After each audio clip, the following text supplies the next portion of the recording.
Puji Tuhan saudara, shalom bagi setiap pendengar setia renungan malam. Malam ini kembali saudara akan diberkati melalui renungan yang dibuat secara ekspositori dan saudara juga akan didoakan. Kalau saudara rindu setiap malam diberkati melalui firman Tuhan dan saudara didoakan, maka lihat tombol subscribe di bawah video ini saudara. Kalau tombol subscribe masih berwarna merah, silakan ditekan dan tekan juga tanda loncengnya. Maka setiap setengah 7 malam, saudara akan menerima renungan yang baru. Kalau saudara merasa diberkati melalui renungan ini, dan saudara rindu memberkati, saudara butuh informasi lebih lanjut, silakan lihat di kolom deskripsi video ini saudara. Puji Tuhan saudara, kita akan berdoa buat renungan yang akan kita renungkan bersama. Mari kita berdoa. Bapa di sorga, saat ini Tuhan kembali kami bersyukur buat waktu yang Tuhan beri untuk kami bersama-sama merenungkan firman-Mu. Kami rindu dikuatkan, diteguhkan, dihiburkan, diterangi oleh firman-Mu ya Tuhan. Baharui kami melalui firman-Mu. Engkau yang mengurapi hamba ya Tuhan, dan Engkau yang mengurapi setiap hati anak-anak-Mu, sehingga malam hari ini kembali kami akan diberkati melalui firman Tuhan. Terima kasih Bapa. Kami siapkan hati kami renungkan firman-Mu. Dalam nama Tuhan Yesus Kristus. Haleluya. Amin. Puji Tuhan saudara. Adapun topik firman Tuhan yang saya rindu kita renungkan bersama di dalam video renungan malam hari ini adalah topik tentang mengalahkan setan. Bagaimana mengalahkan siasat iblis, bagaimana mengalahkan tipuan iblis, bagaimana mengalahkan ujian dan cobaan iblis. Berbicara tentang iblis dan segala cobaannya saudara, iblis akan terus berusaha untuk menjatuhkan setiap orang yang bisa dia jatuhkan. Iblis akan terus berusaha untuk membelenggu siapa saja yang bisa dia belenggu. Apalagi di hari-hari terakhir saudara. Firman Allah berkata bahwa ketika iblis tahu bahwa waktunya sudah semakin sempit, dia akan semakin giat bekerja untuk membinasakan, untuk menipu, untuk membelenggu, menyesatkan jiwa-jiwa yang dapat dia sesatkan sebanyak mungkin. Dan tentu saja saya percaya tidak ada satupun di antara kita yang ingin tersesat, yang ingin tertipu, yang ingin dibinasakan oleh kuasa setan. Nah itu sebabnya saudara, kita harus bisa mengalahkan iblis. Kita harus bisa mengalahkan setan. Ketika dia terus berusaha, kita juga terus akan mengalahkan dia. Yang menjadi pertanyaannya saat ini, apakah saudara sudah mengalahkan iblis, sudah mengalahkan setan dan segala tipuannya di dalam kehidupan saudara? Itu yang saya rindu kita belajar di dalam video ini saudara. Bagaimana kita mengalahkan iblis dan segala tipuannya, supaya kita menang dan kita diselamatkan. Adapun teks firman Tuhan yang akan menjadi dasar bagi renungan kita di malam hari ini saudara, adalah dari Matius pasal yang keempat, ayat 1 sampai ayat yang ke-11. Ini adalah kisah tentang pencobaan yang dialami oleh Yesus, yang dilakukan oleh iblis. Dan Yesus menang. Kita akan belajar bagaimana Yesus mengalami kemenangan atas segala cobaan iblis, dan kita akan terapkan dalam hidup kita supaya kita mengalami kemenangan atas segala cobaan iblis. Mungkin saat ini ada kehidupan saudara yang sedang diganggu oleh kuasa kegelapan. Mungkin saat ini ada saudara yang sedang tidak tenang oleh karena pengaruh-pengaruh kuasa kegelapan. Dengar saudara, saudara bisa menang, saudara bisa mengalahkan segala campur tangan kuasa kegelapan. Mari kita belajar prinsip-prinsip firman Tuhan bagaimana kita mengalahkan segala kuasa kegelapan, segala tipuan iblis. Matius pasal yang ke-4 ayat 1-11. Saya akan membacakan teks firman Tuhan ini dan kemudian akan menjelaskannya secara ekspositori kepada setiap saudara. Artinya firman Tuhan akan dijelaskan secara objektif dan benar-benar berdasar kepada setiap kalimat-kalimat firman Tuhan. Mari siapkan hati dan pikiran saudara. Pastikan saudara benar-benar diberkati oleh firman Tuhan di malam hari ini. Pencobaan di padang gurun. Maka Yesus dibawa oleh Roh ke padang gurun untuk dicobai. Dan setelah berpuasa 40 hari dan 40 malam, akhirnya laparlah Yesus. Lalu datanglah si pencoba itu dan berkata kepadanya, "Jika engkau anak Allah, perintahkanlah supaya batu-batu ini menjadi roti." Tetapi Yesus menjawab, "Ada tertulis, manusia hidup bukan dari roti saja, tetapi dari setiap firman yang keluar dari mulut Allah." Kemudian iblis membawanya pula ke kota suci dan menempatkannya di bubungan bait Allah. Lalu berkata kepadanya, "Jika engkau anak Allah, jatuhkanlah dirimu ke bawah, sebab ada tertulis mengenai engkau, Ia akan memerintahkan malaikat-malaikatnya, dan mereka akan menatang engkau di atas tangannya, supaya kakimu jangan terantuk kepada batu."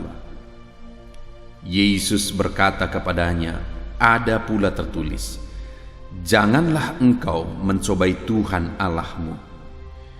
Dan iblis membawanya pula ke atas gunung yang sangat tinggi, dan memperlihatkan kepadanya semua kerajaan dunia dengan kemegahannya, dan berkata kepadanya, "Semuanya itu akan kuberikan kepadamu jika engkau sujud menyembah aku." Maka berkatalah Yesus kepadanya, "Enyahlah iblis, sebab ada tertulis, engkau harus menyembah Tuhan Allahmu, dan hanya kepada Dia sajalah engkau berbakti." Lalu iblis meninggalkan dia, dan lihatlah, malaikat-malaikat datang melayani Yesus.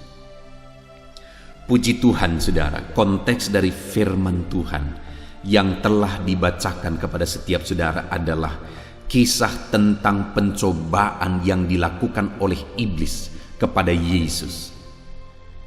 Saudara, lihatlah bagaimana iblis berjuang.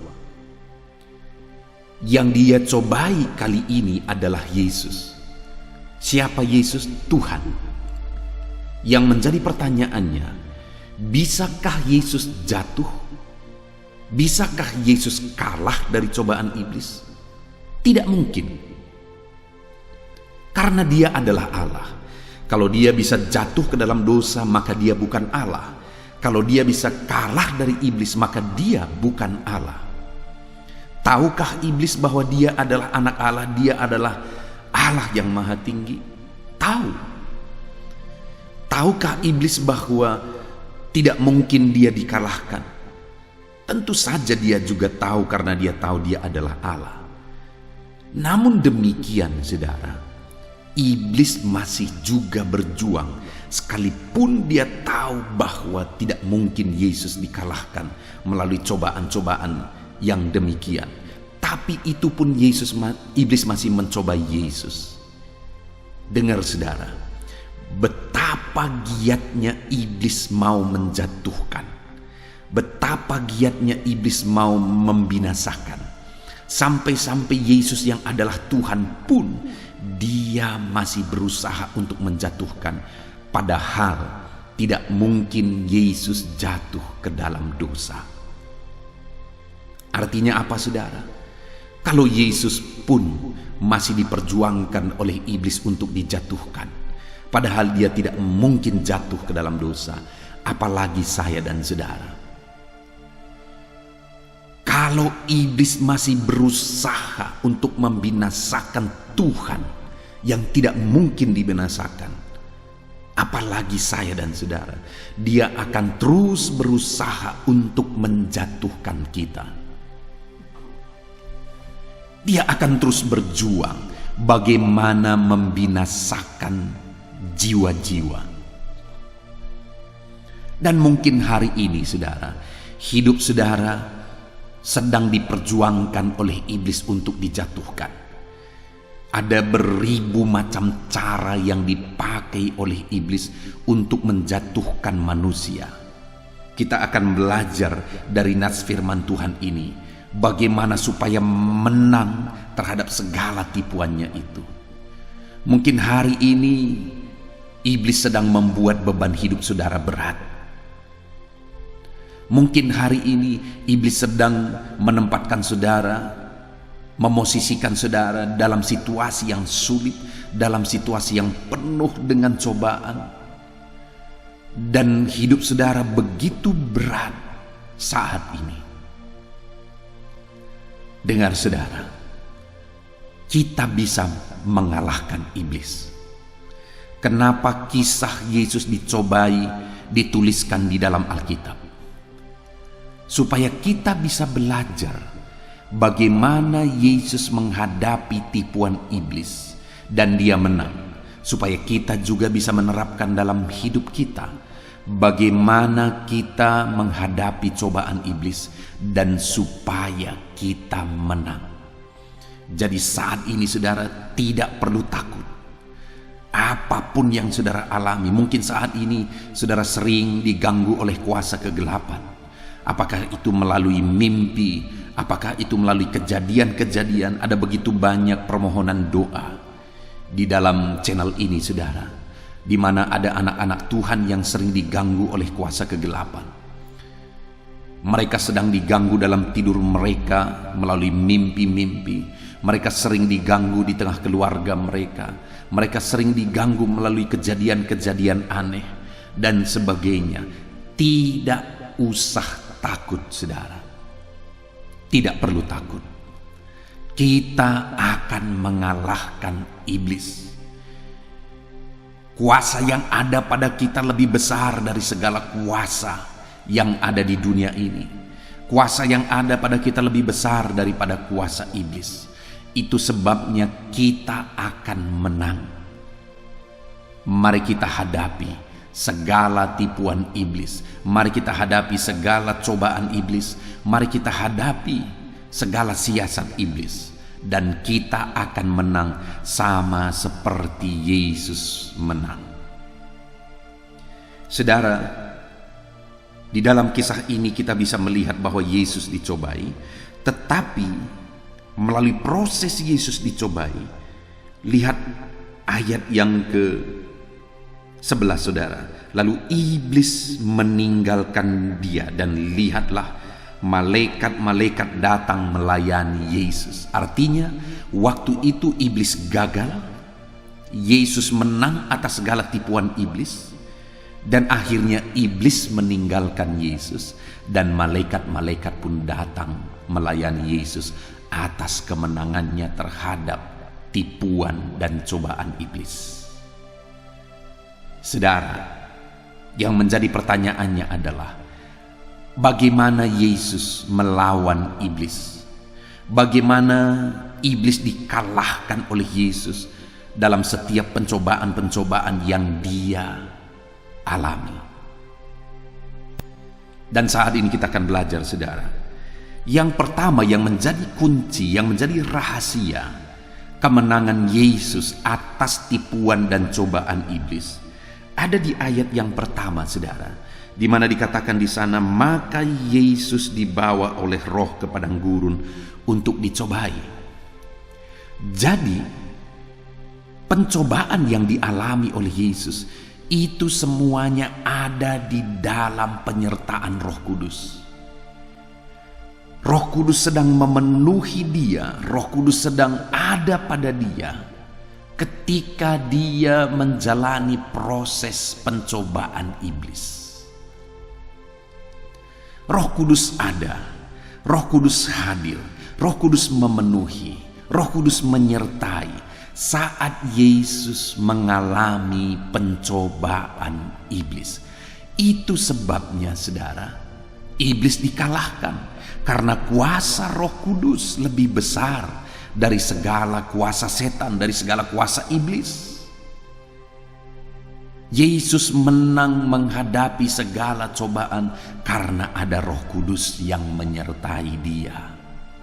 Karena ada kuasa yang lebih besar dari segala kuasa iblis yang menyertai, yang menguasai Yesus.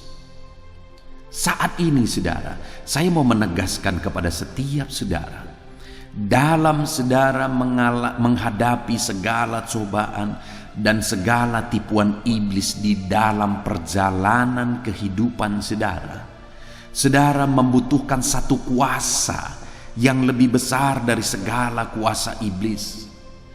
Saudara membutuhkan satu kekuatan yang lebih besar dari segala kekuatan iblis. Itulah kuasa Roh Kudus. Kuasa Roh Kudus lebih besar dari segala kuasa iblis, saudara. Kita membutuhkan kuasa Roh Kudus dalam kita menjalani kehidupan kita. Kita membutuhkan kuasa Roh Kudus yang akan memampukan kita dalam menghadapi dan mengalahkan segala tipuan dan siasat iblis. Saudara, kenapa ada begitu banyak anak-anak Tuhan yang mereka menjadi anak Tuhan yang rajin beribadah, bahkan mungkin menjadi pelayan, tetapi mereka begitu gampang dikalahkan, mereka begitu gampang ditipu, dibelenggu dan dijatuhkan oleh iblis? Kenapa saudara?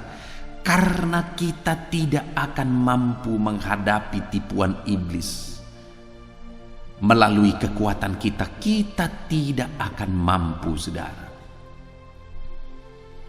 Itu sebabnya kalau hari-hari ini ada umat-umat Tuhan, ada orang-orang Kristen yang tidak sadar akan peran dan kekuatan Roh Kudus di dalam kehidupannya, maka dia akan gampang ditipu, dibelenggu, dijatuhkan oleh iblis.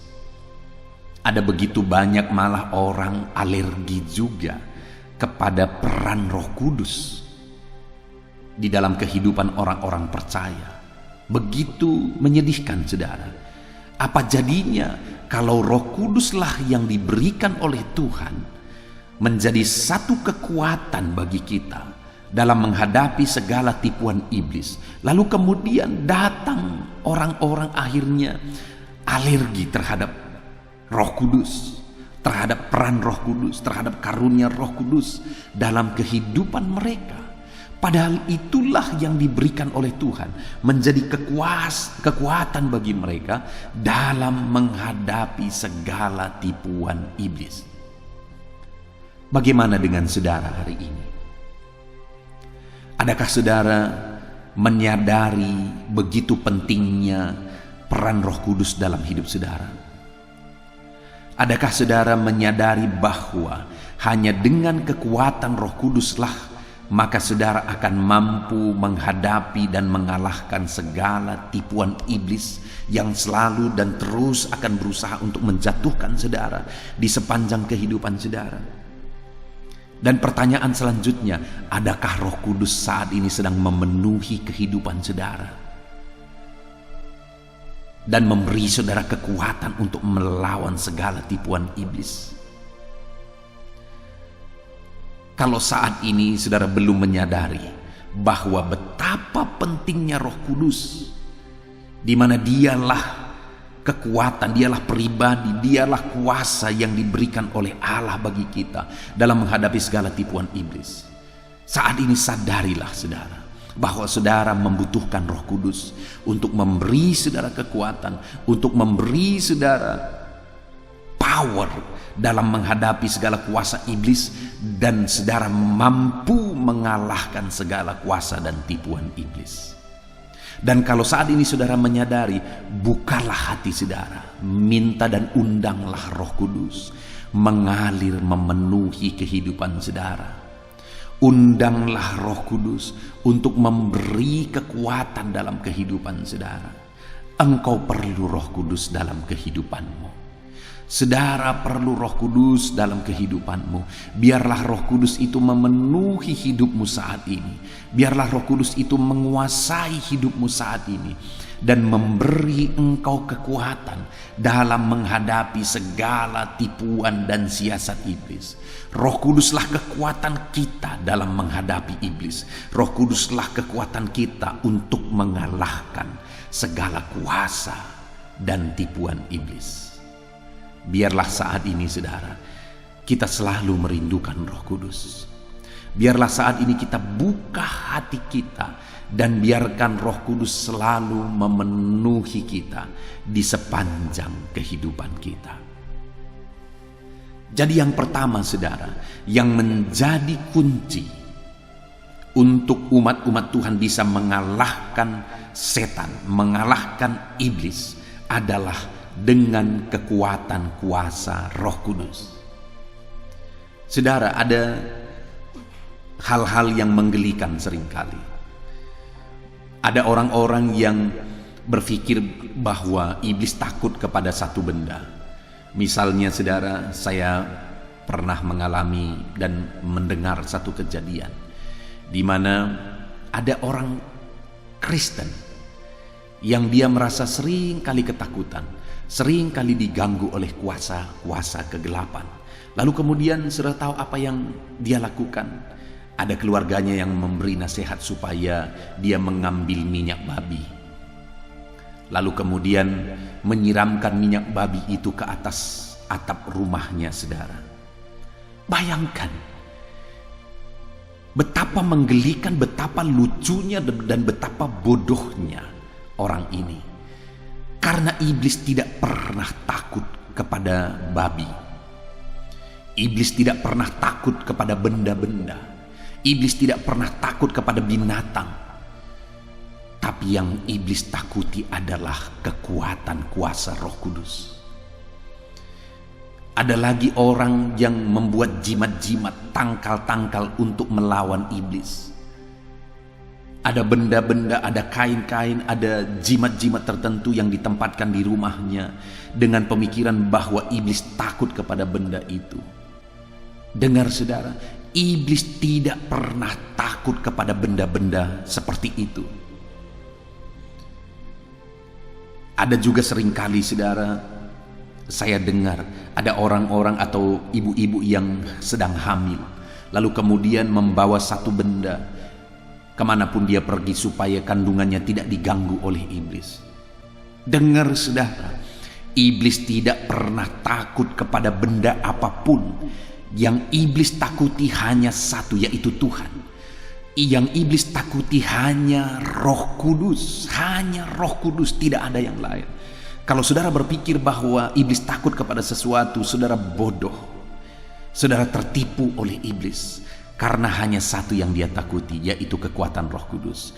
Kalau saat ini saudara mau mengalahkan iblis, kalau saat ini saudara mau iblis takut melihat saudara, maka hidup saudara harus dipenuhi oleh kekuatan kuasa Roh Kudus. Jadi itu yang pertama saudara, bagaimana iblis dikalahkan oleh Yesus dan bagaimana kita bisa mengalahkan iblis melalui kekuatan kuasa Roh Kudus. Itu sebabnya bukalah hati saudara, biarkan Roh Kudus selalu memenuhi kehidupan saudara. Yang kedua saudara, bagaimana mengalahkan iblis? Untuk mengalahkan iblis, kita bisa lihat apa yang dilakukan iblis kepada Yesus. Cobaan seperti apa yang dilakukan iblis kepada Yesus. Artinya apa saudara? Untuk mengalahkan musuh, kita harus tahu siasat, cara, strategi yang digunakan oleh musuh untuk memerangi kita. Dalam peperangan, hal yang paling penting dipahami oleh satu pasukan yang sedang berperang melawan musuhnya. Pasukan tersebut harus tahu siasat apa yang dipakai oleh musuhnya untuk melawan dia, supaya dia tahu bagaimana melawan musuh tersebut. Kalau dia tidak tahu siasat musuh, maka dia akan gampang dikalahkan. Demikian juga dalam kita melawan iblis, saudara.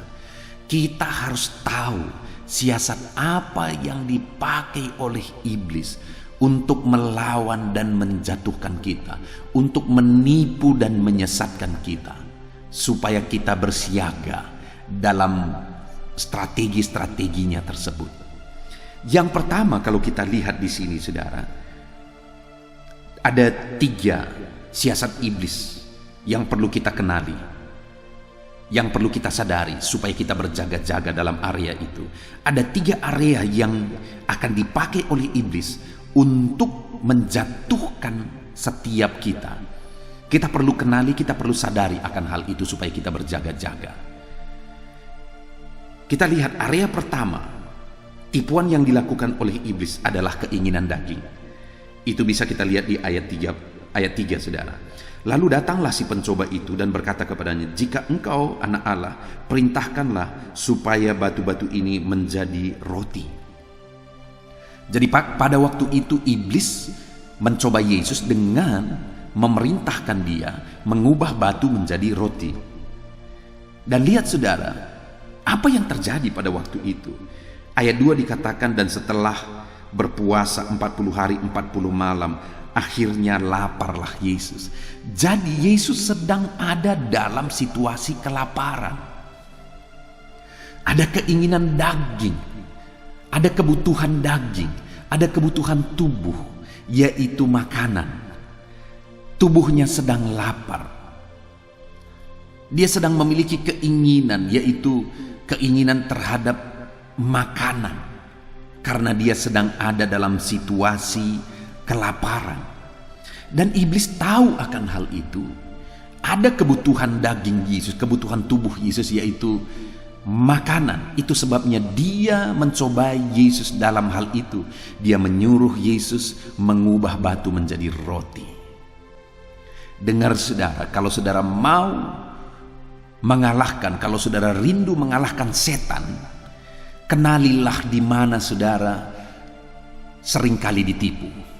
Kenalilah siasat iblis untuk menjatuhkan saudara. Yang pertama yang harus saudara tahu adalah iblis akan berusaha menjatuhkan saudara dalam keinginan-keinginan daging saudara. Kenapa ada begitu banyak orang yang akhirnya jatuh dalam dosa seks, perzinahan, dan sebagainya? Keinginan daging. Kenapa ada keluarga-keluarga yang hancur karena perselingkuhan? Karena keinginan daging. Iblis mencobai mereka dalam keinginan daging. Kenapa ada orang-orang korupsi padahal sudah kaya raya? Karena keinginan daging. Ada begitu banyak keinginan-keinginan daging, baik itu harta, baik itu seks, baik itu kedudukan, dan sebagainya. Ada keinginan-keinginan daging manusia, dan iblis akan selalu berusaha menjatuhkan manusia dalam keinginan-keinginan dagingnya tersebut. Hari ini saudara harus sadar bahwa iblis akan berusaha menjatuhkan saudara melalui keinginan daging saudara. Itu sebabnya berjaga-jagalah, kuasailah diri saudara, andalkan Roh Kudus, karena kita membutuhkan Roh Kudus dalam kita menguasai keinginan daging kita. Kalau tidak, iblis akan menghancurkan saudara babak belur. Kalau saudara tidak tahu bahwa keinginan daging saudara lah yang dipakai oleh iblis untuk menjatuhkan saudara. Itu yang pertama yang harus saudara kenali. Siasat iblis untuk menjatuhkan saudara adalah melalui keinginan daging. Lalu yang kedua, saudara, di ayat 5 dikatakan, setelah gagal melalui keinginan daging, iblis pakai cara kedua, strategi kedua. Apa itu? Ayat 5, kemudian iblis membawanya ke kota suci dan menempatkan dia di bubungan bait Allah. Lalu berkata kepadanya, jika engkau anak Allah, jatuhkanlah dirimu ke bawah, sebab ada tertulis mengenai engkau, ia akan memerintahkan malaikat-malaikatnya, dan mereka akan menatang engkau di atas tangannya, supaya kakimu jangan terantuk kepada batu. Yesus berkata kepadanya, ada pula tertulis, janganlah engkau mencobai Tuhan Allahmu. Saudara, yang kedua di sini, Yesus dibawa oleh iblis ke kota suci dan menempatkan dia di bubungan bait Allah dan menyuruh dia untuk menjatuhkan diri, karena ada tertulis bahwa malaikat-malaikat akan menatang kakinya. Apa itu, saudara? Naik ke tempat tinggi dan menjatuhkan diri, lalu kemudian nanti ditopang malaikat-malaikat.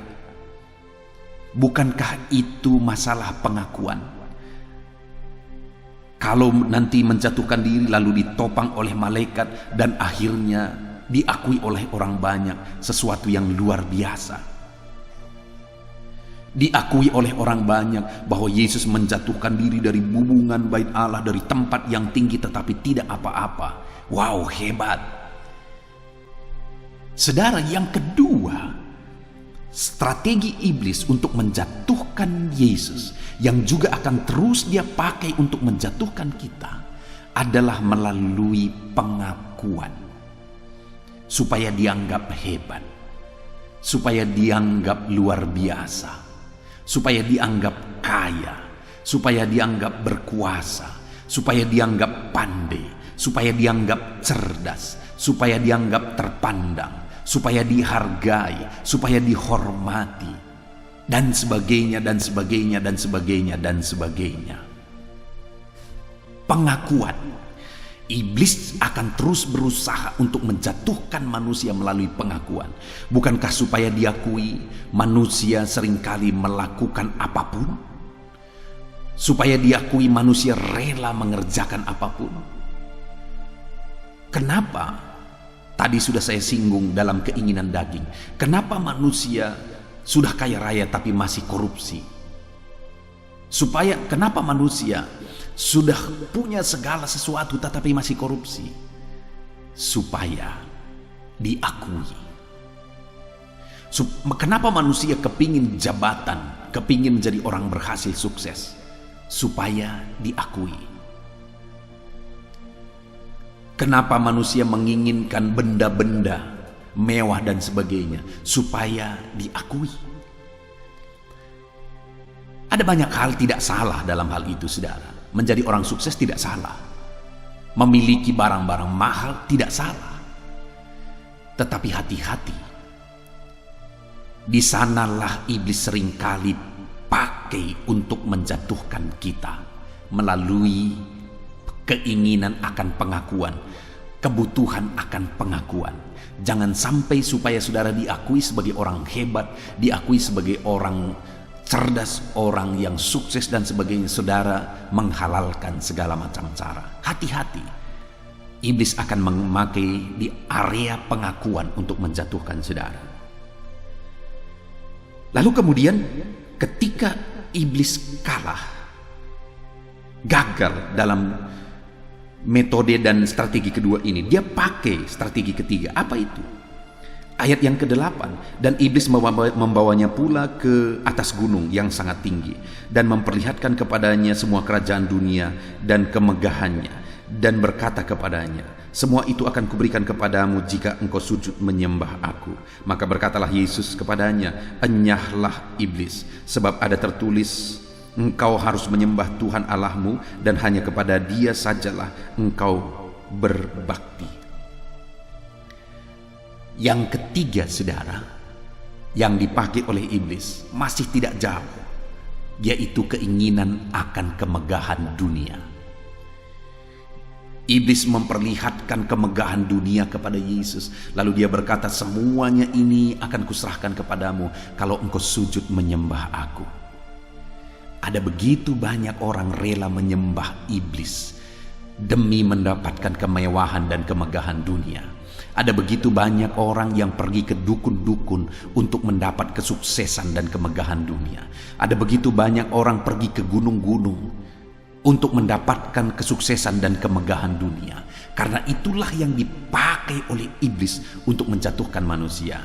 Saudara, jangan-jangan saudara yang sedang mendengarkan video ini, saudara salah satu orang yang pernah ditipu oleh iblis.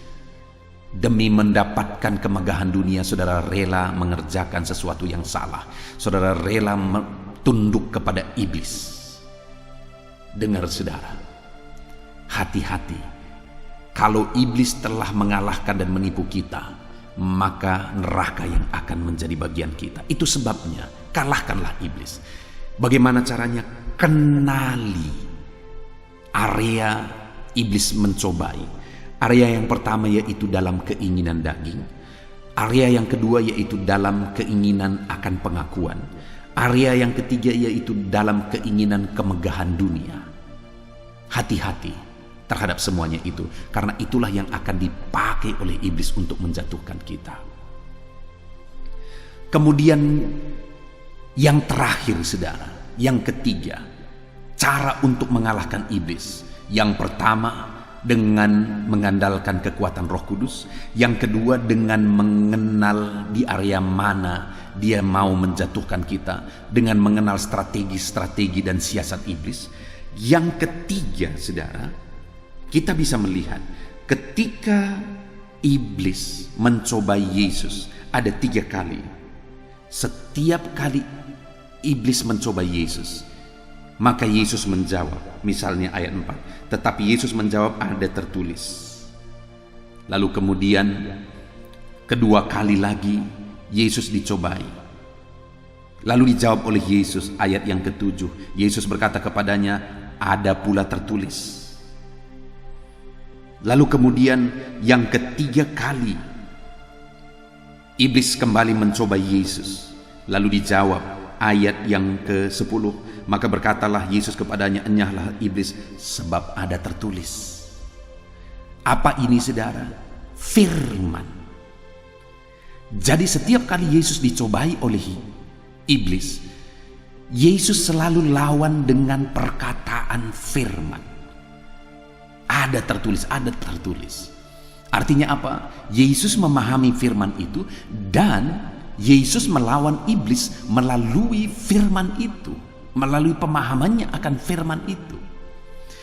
Artinya saudara, kalau saudara mau menang atas iblis, saudara harus memahami firman Tuhan, harus hidup dalam kebenaran firman Tuhan, saudara harus belajar firman Tuhan. Dan kemudian saudara harus lawan iblis melalui firman itu. Kalau tidak, saudara akan ditipu. Saudara pikir saudara sedang melakukan apa yang baik, tapi sebenarnya saudara sedang melakukan kehendak iblis. Karena tidak selalu yang baik itu adalah benar menurut firman Tuhan. Itu sebabnya yang ketiga, pahamilah firman Tuhan dan lawanlah iblis melalui firman Tuhan. Puji Tuhan saudara, kita sungguh bersyukur melalui renungan firman Tuhan malam hari ini, di mana kita sudah belajar bagaimana kita melawan dan mengalahkan setan. Yang pertama, lawanlah dan kalahkanlah setan melalui kuasa Roh Kudus.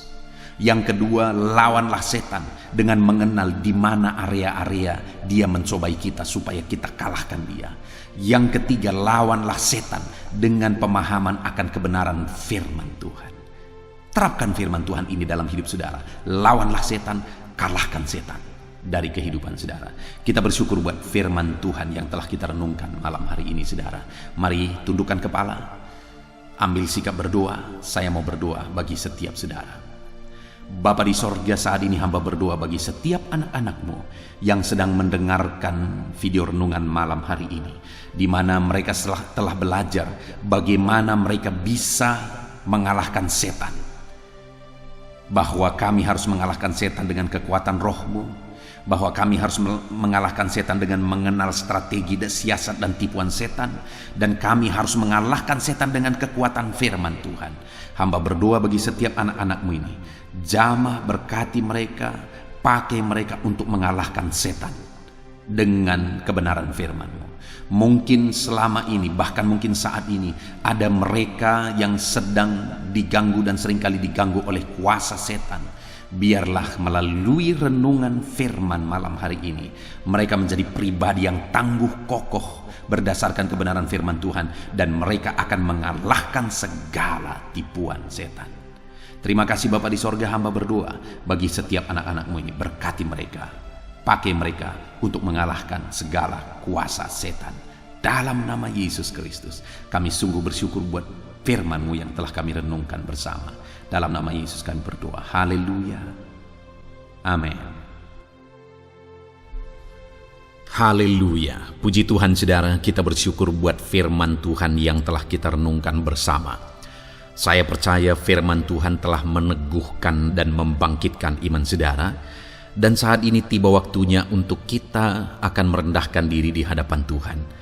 Kita akan berdoa bersama. Saya akan menopang saudara di dalam doa, dalam segala pergumulan-pergumulan kehidupan saudara. Saudara percayalah bahwa Bapa mengasihi saudara. Bapa memperhatikan saudara. Bapa tahu segala perkara dalam kehidupan saudara. Dan percaya Dia peduli dan pasti akan menolong saudara. Itu sebabnya datanglah kepada Dia dalam penuh iman dan penuh kerendahan hati. Terus berdoa saudara, jangan pernah berhenti, karena akan tiba waktu Tuhan untuk menjawab segala pergumulan dan doa-doa kita. Saudara, saya akan berdoa banyak hal untuk menopang saudara, dan kita juga akan berdoa syafaat. Tetapi sebelumnya saat ini saya rindu saudara menaikkan doa-doa pergumulan pribadi saudara. Mungkin saat ini ada pergumulan yang berat, ada masalah yang berat, ada persoalan, ada beban yang sedang menindih kehidupan saudara. Apapun bentuk pergumulan saudara saat ini, saya rindu saudara gunakan kesempatan ini untuk datang berseru kepada Tuhan. Saya akan menopang saudara di dalam doa. Mulai berkata-kata di hadapan Tuhan saudara. Dia Bapa yang sedang mendengarkan saudara. Mari utarakan segala pergumulan saudara di hadapan Tuhan.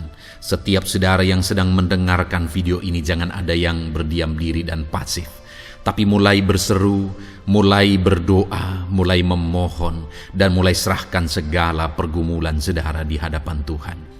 Bapa di sorga, saat ini Tuhan, anak-anak-Mu datang kepadamu.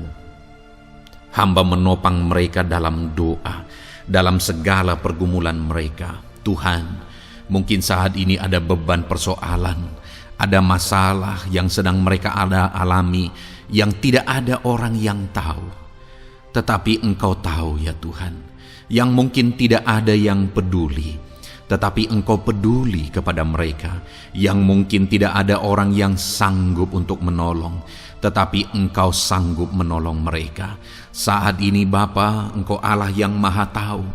Engkau tahu segala pergumulan-pergumulan anak-anak-Mu.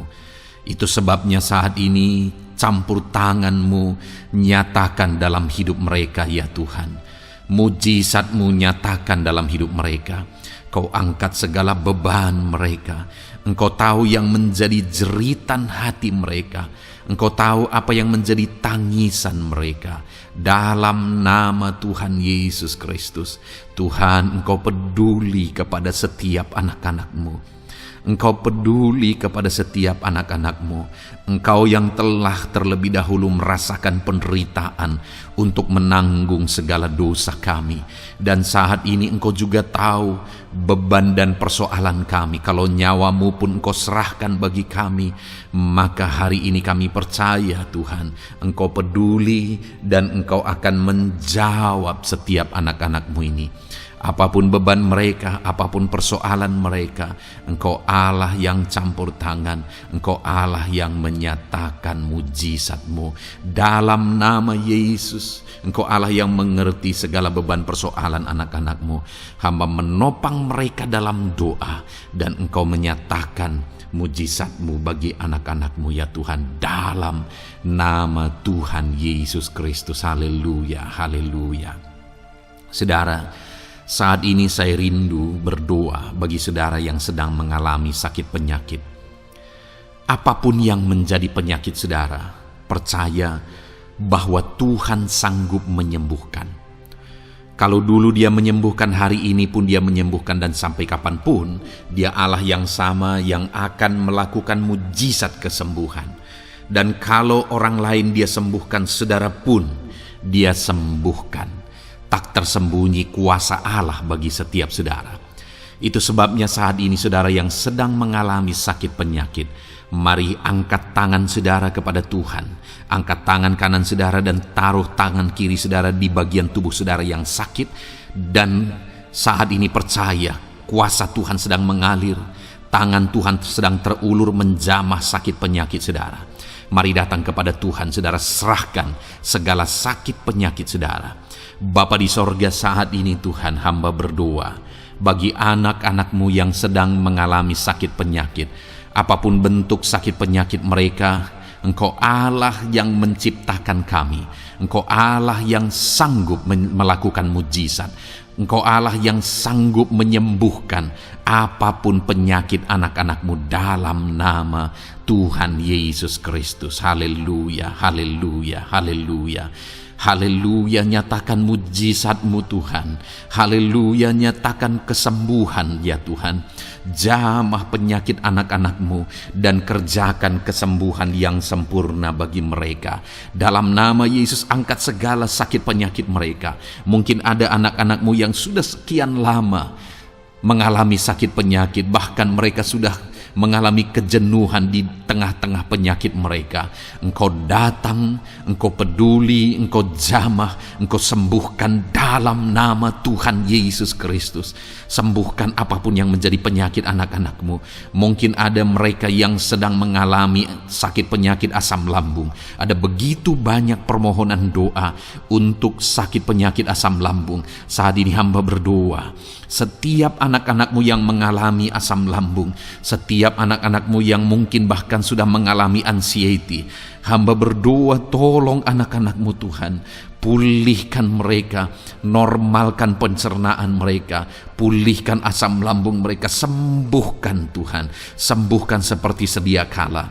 Di dalam nama Tuhan Yesus Kristus, kami cabut, kami tengking segala sakit penyakit asam lambung dalam nama Tuhan Yesus. Sembuhkan anak-anak-Mu Tuhan dalam nama Yesus. Nyatakan kuasa dan mujizat-Mu dalam nama Yesus. Bahkan mungkin ada anak-anak-Mu yang mengalami sakit diabetes ya Tuhan, yang mungkin sudah begitu lama. Tuhan, tolong ulurkan tangan-Mu, nyatakan mujizat-Mu, sembuhkan anak-anak-Mu yang mengalami sakit diabetes. Nyatakan kuasa-Mu dan mujizat-Mu Bapa dalam nama Yesus. Nyatakan kuasa dan mujizat-Mu dalam nama Tuhan Yesus. Tiada yang mustahil bagi-Mu dalam nama Tuhan Yesus Kristus. Nyatakan perkara besar dalam nama Yesus. Jamah anak-anak-Mu Tuhan. Normalkan kadar gula dalam tubuhnya dalam nama Yesus. Sembuhkan dan pulihkan anak-anak-Mu yang mengalami diabetes dalam nama Tuhan Yesus Kristus. Tiada yang mustahil bagi-Mu dalam nama Yesus. Anak-anak-Mu yang mengalami sakit diabetes, percaya dengan sungguh bahwa Engkau sanggup menyembuhkan mereka dan kuasa-Mu sedang mengalir bagi mereka ya Tuhan, dalam nama Tuhan Yesus Kristus. Haleluya. Bapa yang baik, saat ini Tuhan, hamba berdoa mungkin ada anak-anak-Mu yang sudah mengalami hipertensi sudah sekian lama, bahkan mungkin ada yang sudah mengalami stroke. Bapa di sorga, ulurkan tangan-Mu, tiada yang mustahil bagi-Mu. Kerjakan kesembuhan bagi anak-anak-Mu Tuhan. Jamah anak-anak-Mu yang mengalami hipertensi, Tuhan pulihkan dalam nama Yesus. Tuhan sembuhkan dalam nama Yesus. Normalkan tensinya Tuhan dalam nama Tuhan Yesus Kristus. Nyatakan mujizat-Mu Bapa dalam nama Tuhan Yesus Kristus. Haleluya. Perkara besar Tuhan kerjakan, mujizat-Mu Engkau kerjakan bagi anak-anak-Mu Bapa dalam nama Tuhan Yesus. Haleluya, haleluya. Bapa yang baik, mungkin ada anak-anak-Mu yang mengalami sakit ginjal ya Tuhan. Jamah, normalkan fungsi ginjalnya dalam nama Yesus. Mungkin ada yang sudah malah cuci darah. Tidak ada yang mustahil bagi Tuhan. Engkau Allah yang sanggup menyembuhkan. Jika ada anak-anak-Mu yang mengalami kanker, dalam nama Yesus nyatakan mujizat-Mu, jamah dan kerjakan kesembuhan. Kau angkat sel-sel kanser dari tubuh anak-anakmu dalam nama Yesus, dalam nama Yesus. Mujizat Tuhan, kuasa Tuhan dinyatakan bagi anak-anakmu. Perkara besar Tuhan kerjakan. Saudara, mungkin ada saat ini sakit penyakit saudara yang belum disebutkan. Mari mulai sebutkan di hadapan Tuhan. Apapun bentuk penyakit saudara, mulai sebutkan. Angkat tangan kanan saudara, taruh tangan kiri saudara di bagian tubuh saudara yang sakit. Sebutkan penyakit saudara dalam nama Yesus, dalam nama Yesus. Bapa di sorga, saat ini hamba berdoa, hamba berseru, ya Tuhan, apa yang menjadi penyakit anak-anakmu yang sedang mereka serukan kepadamu, dalam nama Yesus hamba menopang dalam doa. Kerjakan kesembuhan, kerjakan mujizatmu dalam nama Yesus. Jamah Tuhan, jamah, sembuhkan dalam nama Yesus. Nyatakan perkara besar, nyatakan mujizatmu dalam nama Tuhan Yesus Kristus. Kami percaya kesembuhan daripada Tuhan sedang kau kerjakan dalam kehidupan anak-anakmu, sehingga akan menjadi kesaksian bagi orang-orang lain, ya Tuhan. Anak-anakmu akan bersaksi bagaimana Tuhan menjamah dan menyembuhkan mereka, sehingga namamu dipermuliakan, orang-orang lain diteguhkan dan dikuatkan dalam nama Yesus. Haleluya, haleluya. Bapa di sorga, saat ini hamba berdoa bagi keluarga-keluarga anak-anakmu. Tuhan jamah, Tuhan campur tangan dan berkati keluarga anak-anakmu. Jadikan keluarga mereka menjadi keluarga yang harmonis, keluarga yang penuh dengan damai sejahtera Tuhan, keluarga yang penuh dengan ketenteraman dan sukacita. Ada suami yang berfungsi sebagai imam di tengah keluarga, ada istri yang berfungsi sebagai penolong di tengah keluarga, ada anak-anak yang menghormati orang tua dan takut kepada Tuhan. Ya Tuhan, jadikan keluarga anak-anakmu menjadi keluarga yang sungguh-sungguh mengasihi Tuhan, yang sungguh-sungguh mencintai Tuhan. Dalam nama Tuhan Yesus, haleluya. Berkati keluarga anak-anakmu Bapa. Dalam nama Yesus, nyatakan mujizatmu. Berkati keluarga anak-anakmu. Berkati ya Tuhan. Jika ada saat ini mungkin anak-anak mereka yang sedang mengalami masalah, yang memberontak, yang terikat kepada obat-obatan terlarang, yang mengalami pergaulan bebas, Tuhan, tolong anak-anak mereka, jamah, Tuhan ubahkan sehingga mereka bertobat. Jadikan anak-anak mereka menjadi anak-anak yang tunduk kepada orang tua dan takut kepada Tuhan. Anak-anak yang bertumbuh secara rohani, sehingga anak-anak ini semua menjadi anak-anak yang berhasil, yang diberkati oleh Tuhan. Berkati semua anak-anak dari setiap anak-anakmu yang mendengarkan video ini Tuhan. Jadikan anak-anak mereka menjadi anak-anak yang berhasil, menjadi anak-anak yang takut akan Tuhan. Dalam nama Tuhan Yesus Kristus. Bapa yang baik, jika ada suami-suami yang mengalami masalah, mungkin ada suami-suami yang tidak bertanggung jawab, tidak berfungsi sebagai imam, mungkin ada suami-suami yang malah sedang ada dalam perselingkuhan, ada suami-suami yang mungkin terikat kepada obat-obatan terlarang, terikat kepada perjudian. Tuhan, tolong dan ubahkan suami anak-anakmu. Tobatkan mereka dalam nama Yesus. Jadikan mereka jadi suami-suami yang berfungsi sebagai imam di tengah keluarganya. Dalam nama Yesus. Jika ada suami-suami yang saat ini hadir di tengah keluarga sebagai suami yang bertanggung jawab, Tuhan jamah, Tuhan lindungi dan berkati suami-suami yang demikian ya Tuhan, sehingga keluarganya menjadi keluarga yang sungguh-sungguh diberkati. Haleluya, haleluya. Hamba berdoa bagi istri-istri anak-anakmu ya Tuhan. Mungkin ada istri mereka yang sedang mengalami masalah, mungkin ada yang tidak bertanggung jawab sebagai penolong di tengah keluarga, mungkin ada yang bahkan terlibat perjudian, mungkin ada yang terlibat perselingkuhan, obat-obatan terlarang, atau apapun yang menjadi masalah dalam kehidupan istri anak-anakmu. Jamah, ubahkan sehingga mereka bertobat dan tersungkur di kaki Tuhan.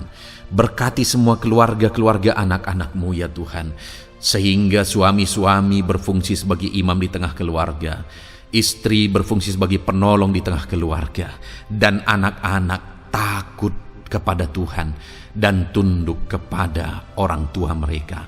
Berkati ya Tuhan keluarga anak-anakmu dalam nama Tuhan Yesus Kristus. Haleluya. Bapa yang baik, hamba juga berdoa bagi masalah dan persoalan yang mungkin dihadapi oleh anak-anakmu di tengah keluarga mereka. Tuhan, Engkau yang campur tangan, berkati ya Tuhan dan beri jalan keluar bagi masalah yang sedang dihadapi oleh anak-anakmu yang mereka alami di tengah keluarga mereka. Apapun itu, Tuhan tolong dan Tuhan memberikan jalan keluar bagi masalah keluarga mereka. Bapa yang baik, hamba berdoa, jadikan semua anak-anakmu berhasil. Jadikan mereka sukses, jadikan mereka beruntung dalam kehidupan mereka ya Tuhan. Jadikan mereka kepala bukan ekor. Berkati hidup mereka, berkati usaha pekerjaan mereka, berkati anak-anakmu. Jadikan mereka jadi anak-anak Tuhan yang berhasil, sehingga kehidupan mereka diberkati dan mereka akan menjadi berkat bagi kemuliaan Tuhan, menjadi berkat bagi keluarga mereka, menjadi berkat bagi pekerjaan Tuhan, bahkan menjadi berkat bagi banyak orang, karena Engkau memanggil kami dan memberkati kami untuk menjadi berkat seperti Abraham ya Tuhan. Bapa yang baik, hamba berdoa buat pekerjaan anak-anakmu, buat profesi anak-anakmu, dalam hal apapun profesi mereka yang tidak bertentangan dengan firman Tuhan. Hamba berdoa, Tuhan tolong sehingga mereka bisa berhasil dalam profesi mereka masing-masing. Dalam nama Yesus. Bapa yang baik, saat ini hamba berdoa buat para petani. Tuhan tolong anak-anakmu yang berprofesi sebagai petani. Biar Tuhan yang campur tangan sehingga mereka berhasil dalam apa yang mereka kerjakan. Mereka berhasil dalam apa yang mereka tabur. Mereka akan menuai dengan kelimpahan dalam nama Tuhan Yesus Kristus. Berkati anak-anakmu yang berprofesi sebagai petani ya Tuhan. Mereka akan menjadi petani yang berhasil, petani yang menjadi berkat, dan hidup mereka diberkati. Berkati anak-anakmu yang berprofesi sebagai pedagang. Tuhan yang campur tangan sehingga apa yang mereka perjualbelikan yang tidak bertentangan dengan firman Tuhan, Tuhan tolong dan jadikan mereka berhasil ya Tuhan, dalam nama Tuhan Yesus Kristus. Tuhan yang campur tangan dalam profesi anak-anakmu yang berprofesi sebagai pedagang. Berkati Tuhan, berkati Bapa yang baik. Berkati anak-anakmu yang berprofesi sebagai pebisnis, sebagai pengusaha, apapun bisnis dan usaha mereka ya Tuhan. Tuhan campur tangan, berkati bisnis dan perusahaan mereka. Tuhan yang ulurkan tangan, memberkati ya Tuhan. Sekalipun dalam situasi yang sulit, sekalipun dalam situasi yang berat saat ini untuk mengembangkan bisnis dan usaha, tetapi Tuhan ada untuk menolong anak-anakmu. Tuhan ada untuk menjadikan bisnis anak-anakmu sukses dan berhasil ya Tuhan. Dalam nama Tuhan Yesus Kristus, berkati bisnis dan usaha anak-anakmu. Dalam nama Yesus. Bapa yang baik, hamba berdoa buat anak-anakmu yang berprofesi sebagai karyawan, sebagai pegawai, sebagai buruh. Tuhan tolong anak-anakmu, apapun yang menjadi profesi mereka, sebagai pegawai berkati mereka ya Tuhan. Jadikan mereka sukses dan berhasil dalam bidang mereka. Sebagai pegawai, karyawan, buruh, berkati, tolong mereka dalam nama Yesus. Tuhan, angkat derajat mereka ya Tuhan, jadikan mereka berhasil ya Bapa dalam profesi mereka dalam nama Yesus Kristus. Berkati anak-anak-Mu yang berprofesi sebagai medis ya Tuhan, berkati para dokter, berkati para bidan, perawat, berkati mereka semuanya dalam menangani pasien mereka.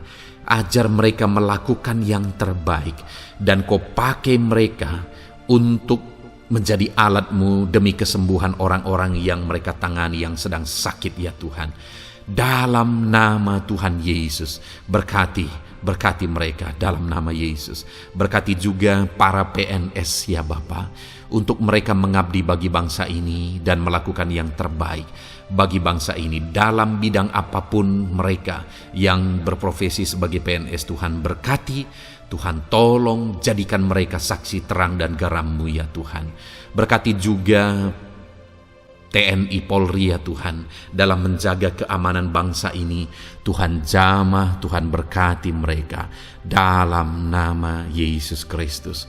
Bapa yang baik, berkati juga anak-anak-Mu yang sudah pensiun. Berkati mereka Bapa. Biarlah di masa tua mereka Tuhan tolong, Tuhan beri jalan keluar bagi mereka untuk menjalani kehidupan mereka. Tuhan tuntun mereka dan Tuhan berkati mereka ya Bapa. Tuhan buka pintu-pintu berkat dalam kehidupan anak-anak-Mu yang sudah pensiun. Bahkan jika ada anak-anak-Mu yang sedang ada dalam pengangguran, Tuhan, Engkau yang menolong mereka ya Bapa. Dalam nama Yesus, buka jalan bagi mereka sehingga mereka bisa mendapatkan pekerjaan. Dalam nama Tuhan Yesus Kristus. Bapa yang baik, kami juga berdoa bagi para nelayan. Berkati mereka yang sering berlayar untuk menangkap ikan dalam profesi mereka. Tuhan tolong berkati mereka Tuhan, sehingga mereka berhasil dalam profesi mereka sebagai nelayan dalam nama Yesus. Dalam nama Yesus, haleluya. Bapa di sorga, mungkin ada profesi anak-anak-Mu yang ada dalam kebenaran, yang tidak bertentangan dalam firman Tuhan, yang saat ini belum disebutkan. Hamba berdoa, tolong dan berkati anak-anak-Mu dalam profesi mereka masing-masing. Engkau Allah yang berkuasa, Engkau Allah yang sanggup, dalam nama Tuhan Yesus Kristus. Berkati anak-anak-Mu dalam profesi mereka, dalam nama Yesus. Haleluya, haleluya.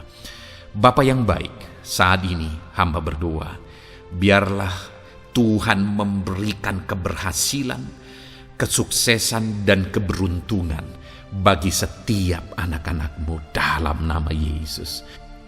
Dan melebihi keberhasilan, anak-anak-Mu membutuhkan damai sejahtera-Mu, membutuhkan sukacita yang daripada-Mu memenuhi kehidupan mereka. Itu sebabnya penuhi kehidupan anak-anak-Mu dengan damai sejahtera Tuhan. Keluarga mereka penuh damai sejahtera. Dalam pekerjaan mereka dipenuhi oleh damai sejahtera. Seluruh kehidupan mereka dilingkupi oleh damai sejahtera Tuhan. Dalam nama Yesus, berkati anak-anak-Mu Bapa. Dalam nama Yesus, haleluya, haleluya. Jadikan mereka saksi-Mu, jadikan mereka terang dan garam-Mu. Dalam nama Yesus, haleluya. Saat ini Tuhan, kami mau berdoa syafaat bagi bangsa dan negara kami. Tuhan, jamah dan berkati Indonesia ini ya Tuhan. Berkati kesejahteraan bangsa kami. Adalah tanggung jawab kami untuk berseru, berdoa dan memohon di hadapan-Mu untuk kesejahteraan bangsa kami. Tuhan tolong dan berkati bangsa kami. Biarlah bangsa kami dipenuhi oleh damai sejahtera Tuhan.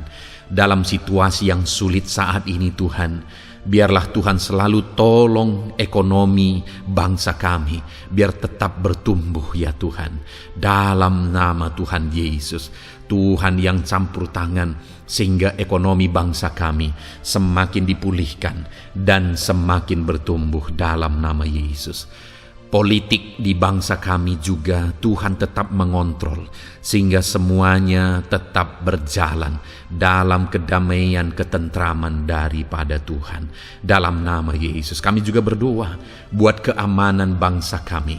Tuhan, jauhkan dari segala niat-niat orang yang ingin mengacaukan bangsa kami. Jauhkan ya Tuhan orang-orang yang ingin merenggut kedamaian, ketentraman di bangsa kami ini. Dalam nama Yesus, dalam nama Yesus, Tuhan jaga, Tuhan tolong kedamaian, ketentraman di bangsa kami. Bahkan kami berdoa ya Tuhan, biar para pemimpin bangsa kami, mereka mengabdi bagi bangsa ini. Tuhan tolong mereka dalam memimpin dan dalam mengabdi bagi bangsa ini. Berkati Bapak Presiden, Wakil Presiden, tolong mereka Tuhan untuk membawa dan memimpin bangsa ini lebih baik. Berkati semua pimpinan-pimpinan di daerah juga. Berkati para gubernur, berkati para bupati, camat, kepala desa, kepala lorong, semuanya Tuhan. Tuhan jamah ya Bapa, ajar mereka memimpin dalam kehidupan mereka di daerah mereka masing-masing dengan penuh pengabdian, melakukan yang terbaik, mengabdi bagi masyarakat demi pertanggungjawaban mereka sebagai pemimpin di hadapan Tuhan dalam nama Yesus. Bahkan berkati para menteri dalam menolong dan membantu presiden untuk membawa bangsa ini lebih baik. Berkati wakil-wakil rakyat. Tuhan tolong anggota DPR ya Tuhan. Tuhan tolong anggota DPRD ya Tuhan. Tuhan tolong semuanya, sehingga semuanya bekerja sama untuk membawa bangsa ini lebih baik dalam nama Tuhan Yesus Kristus. Haleluya. Berkati masyarakat di Indonesia ini. Ajar semuanya ya Tuhan semakin matang, semakin berpendidikan. Ajar semuanya menjaga keutuhan bangsa. Ajar semuanya bersatu sekalipun kami berbeda-beda. Tetapi campur tangan Tuhan membuat kami semuanya bersatu. Dalam nama Tuhan Yesus Kristus. Saat ini hamba berdoa khusus bagi gerejamu ya Bapa. Kami gerejamu berfungsi untuk menjadi terang, menjadi garam khususnya di bangsa ini. Itu sebabnya Bapa Tuhan berkati gerejamu di bangsa ini. Dalam nama Yesus, baik organisasi gereja, baik kami sebagai individu ya Tuhan. Tuhan pakai semuanya untuk menjadi saksimu, untuk menjadi terangmu, untuk membawa bangsa ini kepadamu ya Tuhan, kepada terangmu yang ajaib. Berkati gerejamu, para pemimpin-pemimpin gereja. Berkati mereka, ajar mereka mengabdi ya Tuhan, untuk membawa organisasi gerejanya lebih baik bagi kemuliaan nama Tuhan. Berkati kami semua anak-anak-Mu ya Tuhan, untuk kami menjadi berkat setiap saat dalam nama Tuhan Yesus Kristus. Terima kasih Bapa yang baik, kami sungguh bersyukur. Berkati semuanya, ini doa kami, hamba telah mendoakan anak-anak-Mu ya Tuhan, Engkau yang menjawab doa kami. Dan kami juga telah bersyafaat bagi bangsa ini, dan bagi pemimpin bangsa ini, bahkan bagi semua masyarakat, bagi gereja-Mu di bangsa ini. Tuhan yang memberkati semuanya. Kami percaya, kami datang kepada Bapa, dan kami yakin dan percaya Bapa mendengar dan menjawab doa kami, karena kami datang kepadamu ya Bapa, di dalam nama Tuhan kami Yesus Kristus, yang telah menebus kami, yang telah membela kami dan menjadi pengantara kami kepadamu ya Bapa. Kami percaya doa kami sudah didengar dan sudah dijawab oleh Tuhan, dalam nama Tuhan Yesus Kristus. Haleluya, haleluya, amin. Puji Tuhan saudara. Saat ini saya percaya saudara sudah diberkati oleh firman Tuhan, dan saudara sudah diberkati ketika saudara didoakan di hadapan Tuhan. Saya percaya saat ini roh saudara dibangkitkan, iman saudara dibangkitkan di dalam Tuhan. Dan malam hari ini saudara akan beristirahat. Beristirahatlah dengan penuh damai sejahtera Tuhan. Namun sebelumnya sebelum saudara akan beristirahat, kalau saudara belum berlangganan dan saudara rindu berlangganan dengan channel ini, silakan lihat tombol subscribe di bawah video ini. Kalau tombol subscribe masih berwarna merah, silakan ditekan dan tekan juga tanda loncengnya. Maka dengan demikian saudara sudah berlangganan dengan channel ini. Kalau saudara merasa diberkati melalui program ini, melalui channel ini, dan saudara rindu memberkati, saudara rindu memberi persembahan syukur, saudara butuh informasi lebih lanjut, silakan lihat di kolom deskripsi video ini, saudara. Puji Tuhan, saudara. Tuhan kiranya memberkati setiap saudara. Selamat beristirahat. Tuhan memberkati saudara. Haleluya. Amin.